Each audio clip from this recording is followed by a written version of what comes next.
d'abord, ce qu'il faut comprendre, c'est que dans le projet qui a été soumis aujourd'hui à l'examen de l'Assemblée nationale et qui a été adopté, il y a une date limite qui est fixée pour la tenue des élections.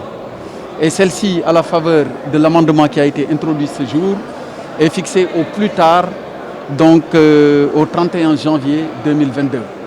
Entre-temps, les acteurs poursuivent donc les discussions et en tout état de cause, c'est un décret de M. le Président de la République qui fixera la date effective de tenue de ces élections.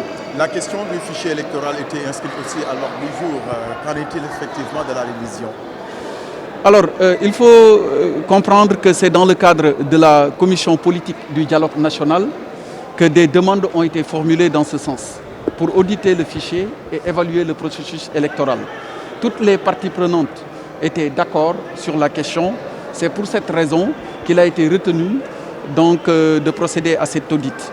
Entre-temps, malheureusement, il y a eu la pandémie qui a affecté les travaux de la commission politique et ont entraîné une suspension de ces 10 travaux. Alors, à la reprise, les parties se sont mises d'accord sur les modalités pratiques par lesquelles ce serait fait.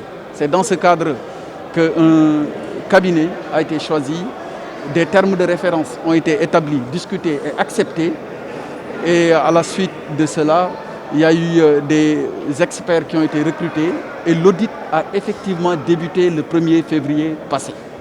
Tandis que pour l'évaluation du processus électoral, c'est aujourd'hui même que ça a débuté le matin. Qu'en est-il du mandat des conseillers municipaux et des conseillers départementaux? Oui, je l'ai rappelé tantôt.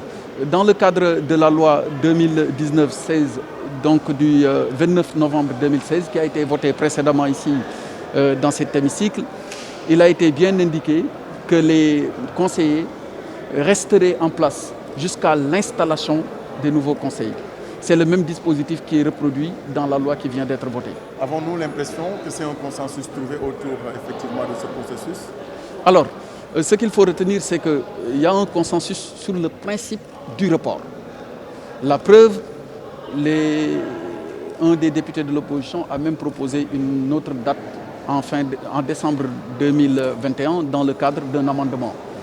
Donc, sur le principe du report, il n'y a pas de souci, il y a consensus. Mais par contre, sur la date du report, c'est sûr et certain que les partis sont encore en contact et on va essayer de voir ce que cela va donner. Mais dans tous les cas, il était de l'obligation du gouvernement de venir soumettre à l'Assemblée nationale ce projet et effectivement avec une date limite de tenue de ces élections.